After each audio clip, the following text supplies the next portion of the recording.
जब से prime minister Modi आए हैं, अगर आप इंडियन गवर्नमेंट की थोड़ी टैक्टिक्स देखें कश्मीर के हवाले से, तो लोगों को जेलों में डाल दिए हैं, टेरर फाइनेंसिंग में डाल दिया।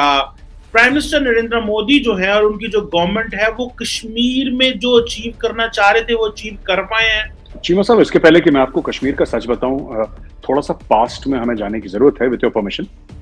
चीमा साहब, ऐसा था कि हुर्रियत जो है, हुर्रियत कॉन्फ्रेंस, ये एक अम्ब्रेला ऑर्गेनाइजेशन है, और what ever is left of the Hurriyat, ये एक अम्ब्रेला ऑर्गेनाइजेशन है जो अलहदगी पसंद लोग हैं, जो कह रहे थे कि भारत में नहीं रहना है कश्मीर को, तो उनकी एक अम्ब्रेला ऑर्गेनाइजेशन। इसके दो सच हैं।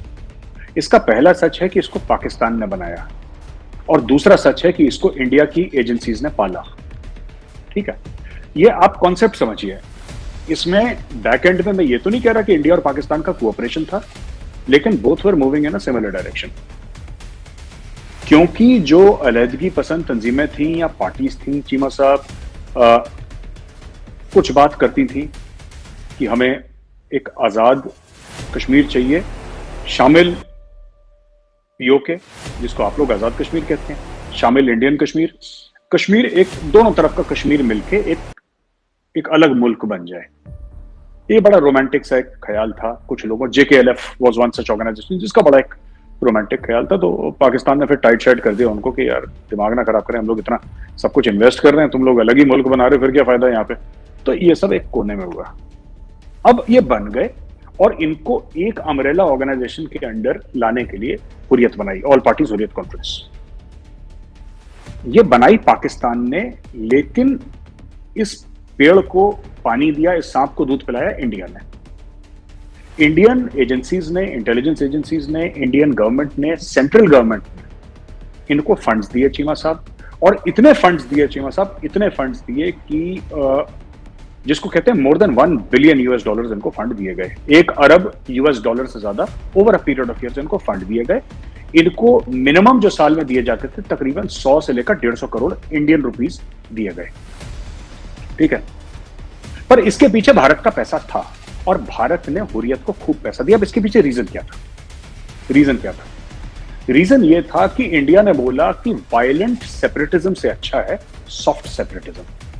कि उस समय दिमाग लगाया होगा किसी ने अपना, कि जी थिंक टैंक पे आपके मेरे जैसा बंदा होगा कोई वहां पे जो दिमाग अपना लगा रहा होगा कि जी सॉफ्ट सेपरेटिज्म ठीक है। यानी कि अगर किसी दिन यूनाइटेड नेशन सिक्योरिटी काउंसिल के रेजोल्यूशन इनैक्ट होते हैं और ये कहते हैं कि जी सारे कश्मीरियों को इधर उधर ये बोलते हैं कि हमें वोट दो, तो ये लोग these people will stand with us. तो इनको हमने भी पाला, इनको आपने भी पाला, और सच बात यह है कि कई साल इन लोगों ने पाकिस्तान का भी बेवकूफ काटा, हिंदुस्तान का भी बेवकूफ काटा। ठीक है, एंड ये कश्मीरी पॉलिटिक्स का, आम कश्मीरी मासूम है, इसमें कोई दो राय है ही नहीं। ठीक है, आम कश्मीरी तो मस्त मौला आदमी है। ठीक है, they are happy go lucky people, उनका ज्यादा कॉम्प्लिकेशन नहीं है लाइफ में। लेकिन Kashmiri politicians, some Kashmiri politicians, वो भी मैं सबकी बात नहीं कर रहा, some Kashmiri politicians are like cobras. ठीक है, इन्होंने पाकिस्तान से भी पैसे पकड़े, इन्होंने इंडिया से भी पैसे पकड़े। अच्छा, ये जो बात थी चीमा साहब सॉफ्ट सेपरेटिज्म की, कि भाई जिस दिन यूनाइटेड नेशन सिक्योरिटी काउंसिल का रेजोल्यूशन इफेक्ट में आएगा उस दिन they will have a sympathetic corner for India and they will tell the population कि you should vote for India and Kashmir will become part of India. Modi ji के आने से ये हुआ कि मोदी जी ने बोला यूएन गई भाड़ में, रेजोल्यूशन गए भाड़ में, यासीन मलिक गया भाड़ में, और हुर्रियत गई भाड़ में। मैं बताऊंगा कि कश्मीर में क्या होगा। It is India who will dictate terms in Kashmir, not United nation security council, क्योंकि हमें यूनाइटेड नेशन सिक्योरिटी काउंसिल से कोई लेना देना नहीं, हमें उनसे कोई हेल्प नहीं चाहिए, हमें यूनाइटेड नेशन से कोई हेल्प नहीं चाहिए, हमें ना कश्मीर के बयाने पे। ठीक है, वहां पे अपना सब लोग नैरेटिव, आप लोग भी बोलते हैं, हम लोग भी बोलते हैं, हम बोलते हैं आप जवाब देते हैं, आप बोलते हैं हम जवाब देते हैं, this is normal power for the force, ये सब चलता रहता है। ठीक है, लेकिन हमने बोला कि हमें किसी भी, अगर इंडिया को स्ट्रांग बनाना है, भारत को मजबूत बनाना है, तो Bharat has to be self reliant. ठीक है, आत्मनिर्भर भारत, वही वाला जो मोदी जी का जो बयान है आत्मनिर्भर भारत वाला, वो it is not only in manufacturing, it is also in emotion, in mentality, कि वी आर अलोन, हम अकेले हैं इस दुनिया में, और हमारे साथ हमारे 10 दोस्त हों, जब बुरा वक्त आएगा तो कोई हमारे साथ खड़ा नहीं होगा। अच्छा, जब 370-35 से हटाया चीमा साहब, तो इन्होंने फिर रफा दफा करा सबको। और टर्निंग पॉइंट आया बुरहान वानी की डेथ से, जो जुलाई 2016 को हुआ था। बुरहान वानी को 6, 7, 8 तारीख जब भी था वो, बुरहान वानी को मारा गया। यूनिट का नाम था 19 राष्ट्रीय राइफल्स। 19 RR के गए, वो उन्होंने बुरहान वानी को मार चार दिया, खत्म हो गई बात। 100 दिन कश्मीर में पत्थरबाजी, ये वो दुनिया भर की चीजें, ठीक है। जब ये पत्थरबाजी चल रही थी तो पाकिस्तान में ऐसा लोगों को लगा कि इंडियन गवर्नमेंट के ऊपर बहुत प्रेशर आया है, लेकिन प्रेशर तो था, इसमें कोई शक नहीं है, ये रीडिंग आपकी ठीक थी। लेकिन यहां पे लोग स्टडी भी कर रहे थे, और इंडियन गवर्नमेंट ने एक बार स्टडी कर दी कि 100 दिन का स्टैमिना है, इसके बाद का स्टैमिना नहीं है। जब इन्होंने 370-35 से हटाया तो कुछ नहीं हुआ, वही नहीं कुछ।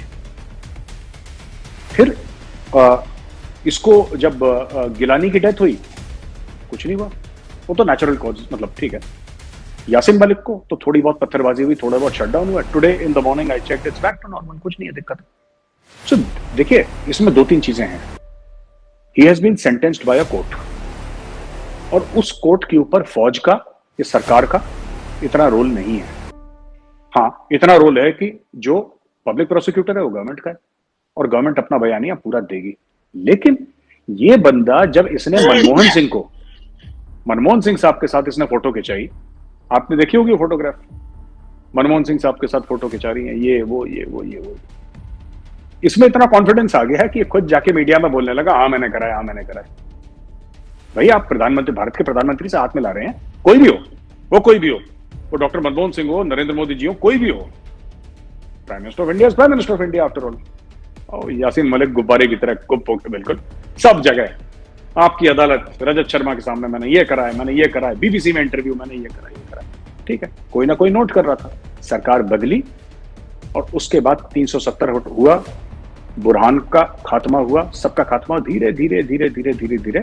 Now even the Chinese are investing in Kashmir. It is not कि अरब्स आ रहे हैं, हांगकांग से 3 बिजनेसमैन आए थे, they are investing billions of dollars in Kashmir, उनसे बात चल रही है। तो even the Chinese, who are supposed to be very close friends of Pakistan, they have decided to bless investment in Kashmir because they have understood कि इसका होने जाने वाला कुछ नहीं है। मैं चीमा साहब, आई अंडरस्टैंड, कश्मीर, आप पाकिस्तानी हैं और कश्मीर आपके दिल के बहुत करीब है। मैं हिंदुस्तानी हूं, मेरे भी दिल के कश्मीर बहुत करीब है, लेकिन सच्चाई ये है कि इसका होने जाने वाला कुछ नहीं है। India will not allow it. और दुनिया में ऐसी बात नहीं है चीमा साहब, आज तो इंडिया बड़ा मार्केट है, आज इंडिया के पास पैसा है। जब इंडिया के पास पैसा नहीं था चीमा साहब, इवन देन इंडिया ने दुनिया की किसी की बात नहीं सुनी, अमेरिका की बात नहीं सुनी, रूस की बात नहीं सुनी, चीन की किसी की बात। ये हमारे यहाँ रिवाज ही नहीं है। आप आइए, चाय पीजिए, 2 बिस्किट खाइए, वापस जाइए। लेकिन अगर कोई ये बोले कि पॉलिसी नहीं बदलती, यहाँ पर मौत आ जाए, पॉलिसी नहीं बदलती, पॉलिसी वही रहती है। और कांग्रेस के टाइम से बस देखिए कश्मीर की पॉलिसी, ये जो 1994 के पार्लियामेंट के रेजोल्यूशन है, आपको पता ही है 1994 इंडियन पार्लियामेंट का रेजोल्यूशन है कि गिलगित बाल्टिस्तान और पाकिस्तान ऑक्यूपाइड कश्मीर हमारा है। ये कांग्रेस के समय आया था। तो किसी के भी मन में यह गलतफहमी हो कि कांग्रेस कश्मीर को, वो ठीक है, उनका तरीका अलग है कि सबको मिला के बातचीत करो, आप आओ इधर, एक ग्रुप बनाओ जो मिलिटेंट से बात करेगा, ये सब। मोदी जी कहते हैं कोई बातचीत नहीं, खत्म करो मामला, रफा दफा करो, मट्टी पाओ, आगे बढ़ो।